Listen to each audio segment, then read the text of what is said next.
미나상 곤방와 K짱 데스. 여러분 안녕하세요. 저는 K짱입니다. 제가 있는 이곳은 여전히 어둡고 깜깜한데 말이죠. 쉬어갈 곳이 필요하신가요? 그래서 이곳 검은 밤에 찾아오셨겠죠? 잘 오셨습니다. 그럼 저와 함께 천천히 걸어보실까요? 시작합니다. K짱의 검은 밤. 첫 번째 사연입니다. 이 사연은 블루님께서 보내주신 사연입니다. 내용은 전부 실화입니다. 분명히 누군가와 함께 겪었지만 쓸쓸하게도 나만 생생히 기억하고 있는 이야기. 같은 학교 같은 반이지만 그리 친하지 않은 친구 한 명이 있었다. 난 그 녀석과 친하지는 않았지만 그 녀석의 형과는 어쩌다 보니 정말 친하게 지냈었는데 그 당시 그 형이 나의 아버지와 같은 역할을 했다는 표현을 사용해도 적절할 정도로 나를 정말 업어 키워줬던 형이었다. 그리고 내가 태어나기 전 부모님들이 서로 알게 되시고 후에 세상에 태어나 서로 둘도 없는 단짝이 된 성훈이와 성훈이의 동생 미진이가 있었다. 그리고 형과 성훈이 남매를 이어준 내가 있었다. 이렇게 나와 셋은 우리가 사는 변두리 동네에서 자전거 여행을 자주 떠났다. 동네 지형이 많아 울퉁불퉁해서 그 지형을 자전거로 지나가는 재미도 있었고 더 달리다 보면 부드러운 평지가 나와 아주 편하고 매끄럽게 달리는 재미. 오르막길을 힘들게 오르다 내리막길이 나오면 겁도 없이 신이 나게 달려 내려가는 재미. 처음 가보는 동네에 도달해보는 것. 그런 재미 등으로 자전거 여행을 즐겼었던 것 같다. 우린 안 그래도 항상 이 변두리 동네에서 더더욱 멀리 있는 변두리 동네로 떠났었는데 사건이 있던 날은 미진이를 제외한 나를 포함한 셋이서 폐차장과 철근들이 늘어선 어느 낡고 볼품없는 동네에 도착한 후 잠시 숨을 고르고 있었다.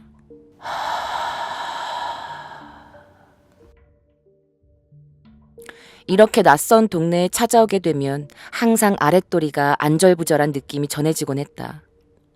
이 동네는 공기가 그리 좋지 않다 느껴졌지만 풍겨오는 거른 냄새가 마치 걸려본 적도 없는 향수병처럼 내 기분을 좋게 해주었다. 거름 냄새에는 꽤나 습함이 많이 있었다. 우리 모두 시덥잖은 얘기를 하며 주변을 살펴보고 있었는데 내 눈에는 공사판 같은 곳 주변에 안개가 가득히 피어올라 있는 광경이 보였다. 그 피어오른 안개 속에 어느 순간 성훈이와 형님이 들어가고 있었다. 새빨갛고 낡은 철근들이 높이 높이 계단처럼 쌓여있는 곳에 두 사람이 오르고 있었다. 형! 어디가? 난 약간의 기대감을 느끼며 그들을 따라 올라갔다. 터벅터벅 1분 정도 소요해 그 빨간 철근더미 계단의 정상에 올랐더니 정말 생전 처음 보는 끝도 자세히 보이지 않는 깊고 푸른 절벽이 눈 아래 펼쳐졌다. 와! 셋 다 탄성을 내질렀고 그 절벽 너머 4m 정도 멀찍이 있는 쪽에는 재봉틀로 대충 박다 만 듯한 솜 이불더미들이 그 절벽의 절반만큼 쌓여 있었다. 20년 가까이 지난 지금 떠올려봐도 그림으로 그려보라 하면 그려볼 수 있을 정도로 정말 특이한 경관이었다. 그 경관에 감탄하며 탄성을 내지른 지 얼마 되지도 않아 형님이 갑자기 절벽 아래로 소리를 지르며 날다람쥐처럼 뛰어내렸다. 야! 난 이상하게 그 형을 걱정되는 마음이 들지 않았다. 그만큼 그 형은 내게 커다란 존재였고 사실 그 형이 절벽 아래로 떨어지는 그 모습이 마치 커다란 한 마리의 새가 날아가는 듯한 안정적인 그런 모습이었다. 당연하게도 그 형은 죽지 않았다. 야! 너네도 빨리 뛰어봐! 야, 짱 재밌어! 정말 재미있어 보여서 환호가 나올 정도였지만 정말 웬일인지 나는 뛰어내리기가 싫었다. 내 옆에 있는 성훈이도 뛰어내릴 준비를 하고 있었다. 너무나 흥분한 얼굴이어서 말릴 생각도 못했지만 역시 말릴 틈도 없이 성훈이도 뛰어내렸다. 성훈이는 뛰어내리며 특유의 고음역으로 비명을 내질렀다. 정상엔 나만 홀로 남아있었다. 둘은 나에게 뛰어내리라며 고래고래 소리를 질렀다. 야, 빨리 뛰어내려봐. 진짜 재밌다니까. 야, 안 하고 뭐해. 빨리 와. 둘은 정말 재미있어 보였다. 하지만 난 뛰어내릴 수 없다는 것을 느꼈다. 다리가 후들거렸다. 왠지 모를 분함에 두 손을 양팔에 낀 채 철근 더미 정상에서 빠른 걸음으로 내려왔다. 그리고 다시 내려왔을 때 그 둘은 나에게 이렇게 말했다. 어? 무슨 말이야? 무슨 철근 더미? 야, 미쳤냐? 절벽에서 뛰어내리게? 꿈꿨나 봐. 그 둘은 아까 그 빨간 철근 더미를 오른 적도 당연히 절벽에서 뛰어내린 적도 없었다는 것을 알게 되었다. 내가 바로 방금 겪었던 그 일을 그 둘에게 생생히 설명해줘도 둘은 전혀 모르는 일이라며 고개를 저었다. 하루 종일 그 둘을 붙잡고 얘기를 했지만 그 두 사람은 지겨웠는지 나중엔 아예 나를 무시했다. 난 왠지 쓸쓸한 정신병자가 된 기분을 느꼈다. 야, 내려와봐. 여기야. 빨리 뛰어내려. 빨리! 빨리 뛰어내려.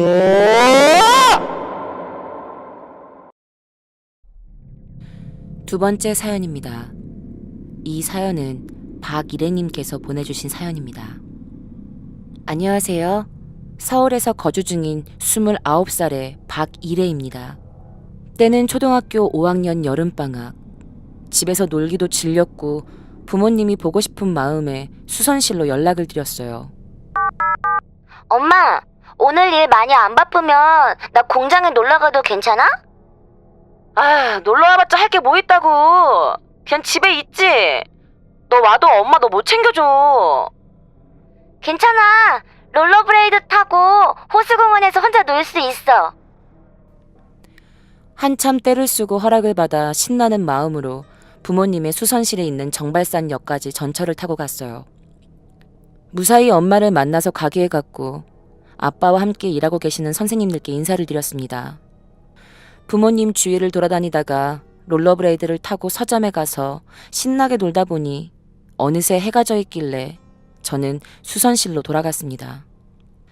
부모님과 함께 집에 돌아갈 줄 알고 신나해하고 있었는데 그날따라 일거리가 많으셨는지 오늘은 공장에서 주무실 거라고, 날도 어두워졌으니 내일 점심쯤에 내려가라고 하시더군요. 공장에서 자는 건 싫었지만 떼쓴다고 되는 것도 아니었고 그냥 참고 수선실에서 자기로 했습니다. 그 수선실은 꽤 오래된 2층, 아니 2.5층짜리 상가였고 수선실은 2층에 있었어요. 그리고 다른 상가와는 다르게 복도 형식의 상가였는데 2층에는 왼쪽 끝에서부터 테라스, 미용실, 창고, 교회, 여자 화장실, 그리고 밖이 보이는 펜스가 있었고 그 옆에는 남자 화장실, 미술학원, 창고, 그리고 못 쓰는 테라스가 있었습니다. 남자 화장실과 여자 화장실 사이로는 오르고 내려갈 수 있는 계단이 있었고요. 한참 잠을 자다가 볼 일이 급해졌습니다. 밖은 깜깜했고 화장실에 가기에는 너무 무섭고 겁이 많았던 저는 최대한 참으려고 하다가 결국엔 참지 못할 지경까지 이르렀습니다. 그래, 최대한 빨리 가서 빨리 빼내고 후다닥 나오면 괜찮을 거야. 화장실 가고 싶어. 라는 생각을 가졌지만 바로 행동을 할 수 없었어요. 왜냐면 그 화장실엔 낮에도 너무 어둡고 거미줄은 기본, 거기다가 공포영화 보면 왜 그거 있잖아요. 깜빡거리는 전등.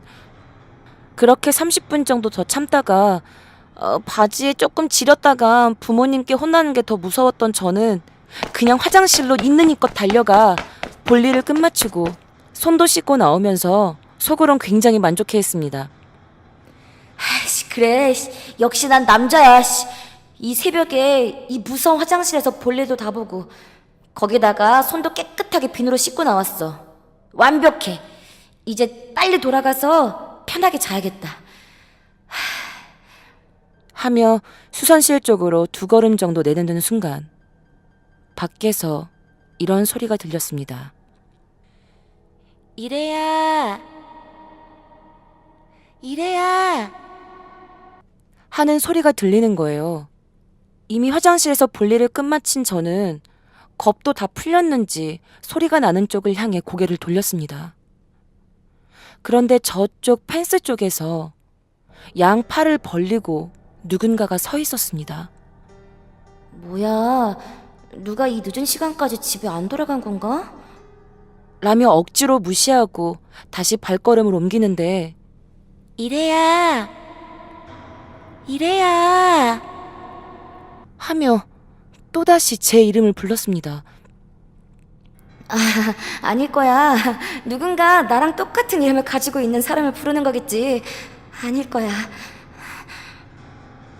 하며 힘겹게 한 발자국을 내딛는 순간 제 뒤, 정확히 제 귀 옆에서 박이래. 하고 딱 잘라 말하는 겁니다. 제 귀 바로 옆에서 제 이름이 들리자마자 너무 무섭고 놀라서 몸이 움직이지 않았어요. 손가락 발가락을 어떻게 하지? 어떻게? 몸을 움직이려고 꼼짝을 해봤는데 조금도 몸이 움직여지지 않았어요. 그 순간 머리부터 발끝까지 식은땀이 나기 시작했고 눈물이 흐르기 시작했습니다. 몇 분이 흘렀나? 더 이상 제 이름을 부르지 않길래 마음을 다잡고 미친 듯이 수선실로 뛰어들어가 문을 잠그고 엄마 품에 들어갔어요. 그렇게 벌벌벌벌 떨다가 어느새 잠이 들었죠. 아침에 깼을 때는 잠결이라 기억이 안 나서 말씀을 못 드리고 점심쯤 집에 돌아가기 전 엄마와 밥을 먹다가 생각이 나서 새벽에 있었던 일을 말씀드렸더니 아유, 네가 기가 약해서 그런 거야. 빨리 밥이나 먹고 집에나 들어가. 라고 말씀만 하시곤 끝이 났습니다. 하지만 놀랄 일은 그게 다가 아니었어요.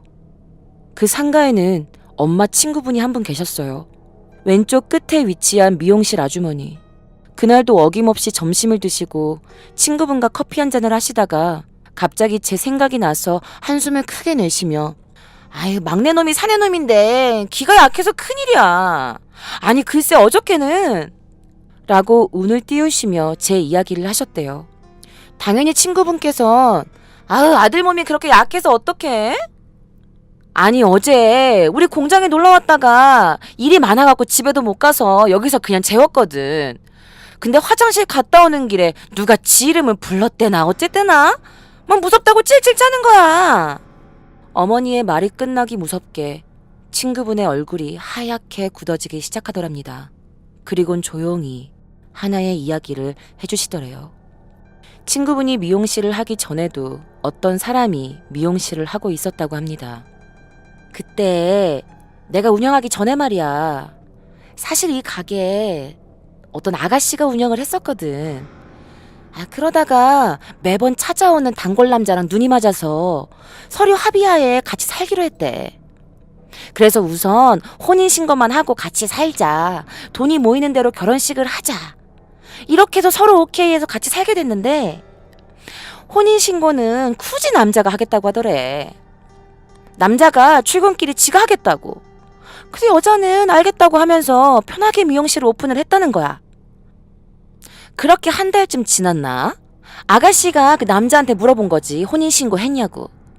그러니까 그 남자가 출근할 때 한다고 했지? 미안, 깜빡했다. 내가 계속 정신이 없었네. 미안, 내일은 꼭 할게. 라고 얘기하고 또 나중에 물어보면 나중에 한다 그러고 또 물어보면 깜빡했다 그러고 이렇게 계속 반복을 하니까 이 아가씨가 그럼 내가 출근길에 할게 라고 얘기를 했다는 거야. 근데 남자가 한사코 자기가 혼인신고 하겠다고 억지를 쓰더래. 그때부터 이 아가씨가 이상했던 거지. 그래서 이 아가씨가 출근을 안 하고 등본을 떼러 간 거야. 어머 글쎄 근데 그 남자가 애가 둘이나 딸려있는 애아빠였던 거야. 와이프도 그대로 있고. 그렇게 남자랑 대판 싸우고 이 아가씨가 분통했던 나머지 이 미용실에서 그대로 목매달고 자살을 했대. 그래서 나도 해지는 시간 되면 무서워서 그냥 바로 문 닫고 나오는 거야. 라고 어머님께 이런 말씀을 하셨대요. 전 엄마께 이 이야기를 듣곤 두 번 다시 어머니의 수선실을 놀러 가지 않았습니다. 제 이름을 불렀던 건 누구일까요? 혹시 그 아가씨가 혼자 있기 외로워 제 이름을 불렀던 걸까요? 저와 같이 가려고 저를 그토록 애타게 불렀던 걸까요? 이래야. 이래야. 이래야. 박이래. 세 번째 사연입니다. 이 사연은 김경현님께서 보내주신 사연입니다. 안녕하세요. 소름 돋는 꿈 이야기를 해보려고 해요. 제가 수능 때문에 스트레스를 너무 많이 받아서 잠을 푹 자지 못할 때였어요. 자려고만 하면 항상 꿈을 꾸고 그러다 보면 잠을 설치곤 했습니다. 어느 때와 같이 설잠을 자면서 꿈을 꾸게 되었습니다. 배경은 기와집들이 많았고 전등은 반딧불처럼 동그란 모양으로 걸려져 있었습니다. 안개가 너무 많이 끼어서 앞이 잘 보이지 않아 헤매고 있었어요. 그런데 갑자기 핸드폰 메시지 알림이 들려서 제 바지 속을 뒤져보니 제가 쓰고 있는 스마트폰이 있더라고요. 마침 너무 무서웠고 힘들었는데 스마트폰이라도 있어서 얼마나 안심이 되던지 한숨 돌리고 메시지를 확인했죠. 근데 누군지는 모르겠지만 그 꿈속에서는 아마 친구인 듯 했어요. 어디야? 왜 이렇게 안 와? 아니, 지금 나 길 헤매고 있어. 안개 때문에 앞이 잘 안 보여. 그렇게 문자를 보냈는데 갑자기 제 앞에 조금 멀지만 겨우 보일 정도로 커다란 대문 앞에 양끝으로 청사초롱이 달려져 있었습니다. 그리고 흰색 천들도 달려 있었던 것 같아요. 다른 집들과는 다른 것 같아 호기심이 생겨서 친구에게 문자를 보냈습니다. 야, 내 앞에 커다란 집이 보이는데 여기 한번 들어가 볼까? 거기가 어디라고 들어가? 빨리 오기나 해. 아, 잠깐만. 여기 사람 있을 것 같아. 너 있는 위치 물어보면 알려줄 수도 있잖아. 어떻게 생겼는데? 커다란 대문에 흰색 천들이 걸려져 있고 청사초롱이 달려져 있어. 저는 문자를 보내면서 그쪽으로 향하다 보니 어느새 대문 앞까지 와 있더라고요. 거기 누구 없어요? 계세요? 하면서 들어가 봤지만 밝은 불빛이 있음에도 불구하고 너무 서늘하고 오싹했어요. 그때 하고 친구의 문자가 울렸어요. 들어가지 마! 저는 친구가 왜 이렇게 보냈지? 뭔가 불길한 느낌에 다시 나오려고 뒤를 돌아봤는데 멀리서 흰색의 긴 머리를 한 할머니가 양손에 흰 소박끝을 들고 달려오고 있었어요. 매우 기괴한 모습이었어요. 입에는 칼을 물고 있었고 맨발로 어찌나 빠르던지 분명 멀리 있었는데 어느 순간 제 앞과 거리가 멀지 않게 느껴졌어요. 저는 너무 무서워서 그 기와집 더 깊숙이 들어가게 되었습니다. 기와집 깊숙한 곳에는 지하실이 있었어요. 다행이다. 여기라면 모를 거야. 지하실엔 수많은 계단들이 이어져 있었습니다. 얼마나 계단이 많던지 내려가면 내려갈수록 끝은 있는 걸까? 라는 불길한 생각도 했습니다. 그런데 그 할머니가 이 길을 어떻게 찾아냈는지 저 위에서 내려오는 소리가 들렸습니다. 저는 더 빨리 내려갔고 다행인지 불행인지 어느 방이 보였어요. 그 방에 들어가 보니 촛불과 횃불들이 켜져 있었고 벽난로까지 있어서 매우 밝은 곳이었습니다. 하지만 그곳은 정말 충격적이었습니다. 이상하고 소름 돋는 그림들과 벽난로 앞에 쌓여있는 시체들, 그리고 그 앞에 있는 밥상. 밥과 반찬엔 김이 모락모락 피어오르고 있었습니다. 저는 충격적인 방을 보고 넋을 잃고 있었다가 방문 뒤에 들려오는 할머니 소리에 숨을 곳을 찾아야 한다는 생각이 들었습니다. 하지만 사방이 다 막혀 있었고 숨을 곳은 아무리 찾아봐도 기분 나쁜 시체들 사이에 들어가는 것밖에 없었습니다. 저는 눈을 꼭 감고 시체들 사이에 들어가 시체들 피를 제 몸에 묻히고 저도 죽은 척을 했습니다. 방문이 열리는 소리와 함께 모든 불들은 다 꺼지기 시작했습니다. 그리고 할머니가 들어오는 소리가 들렸습니다. 낡은 바닥에 할머니가 한 발짝 한 발짝 들어올 때마다 나무들이 마치 비명을 지르는 것 같았습니다. 그리고 바로 제 앞까지 온 느낌이 들었습니다. 지독하게 어두운 방 안에 달빛같이 불을 킨 새하얀 그 눈동자는 너무나도 잘 보였습니다. 너무 무서워서 숨이 거칠어지고 몸이 떨리기 시작했습니다.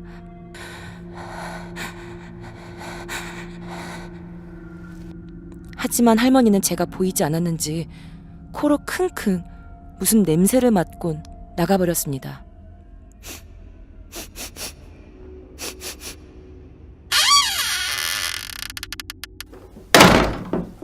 문을 닫는 소리, 그리고 계단을 올라가는 소리. 저를 찾기 위해 빠르게 올라가는 것 같았습니다. 저는 거칠게 큰 한숨을 내뱉곤 핸드폰을 다급히 찾기 시작했습니다. 그리고는 친구에게 문자를 했죠. 야, 어떤 할머니가 나를 쫓아와서 나 지금 지하실 시체들 속에 숨어 있어. 제발 나 좀 살려줘. 친구에게 답이 왔습니다. 돌아온 메시지엔 이렇게 쓰여 있었습니다.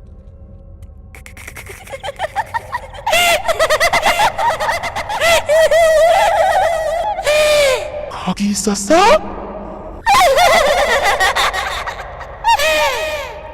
메시지 안쪽에는 크크크크크이라는 많은 글자와 거기 있었어라고 되묻는 소리, 그리고 제가 그 문자를 읽고 나서 들려오는 계단을 급하게 뛰어내려오는 소리. 저는 그 소리에 기절을 해버렸습니다. 꿈속에서 기절을 하니 현실이더군요. 얼마나 무서웠던지 제 이불과 베개, 잠옷이 온통 땀으로 다 젖어 있었습니다. 그날을 생각하면 아직도 소름이 돋아요. 꿈이라지만 너무 생생한 꿈들이었습니다. 그런데 K장님, 지금 생각해보건대 시체 앞에 밥상은 대체 누가 차려놓았던 걸까요? 그리고 그 시체들은 누구였던 거죠? 그리고 그 시체들에 묻어있었던 마르지 않았던 피. 꿈속에 나오는 귀신들은 현실 세계에서는 괴롭히지 못하니 꿈속에서 괴롭힌다고 들었어요. 그리고 계속해서 꿈속에서 그 귀신을 만나게 된다면 언젠가 현실에서도 만나게 될 거라고. 제가 꿈속에서 봤던 그 죽어있던 사람들은 무엇을 뜻하는 걸까요? 그리고 저를 쫓아왔던 그 할머니는 대체 누구였을까요?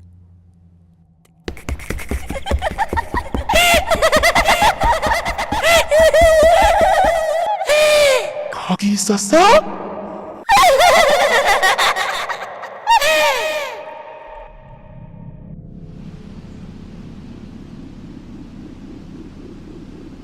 이제 돌아가실 시간입니다. 저와의 이곳 검은 밤의 산책은 마음에 드셨나요?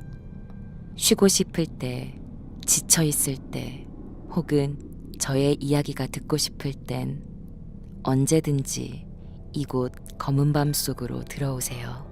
당신에게는 항상 열려 있으니까요. 다음에 다시 돌아갈 수 있을지 모르겠지만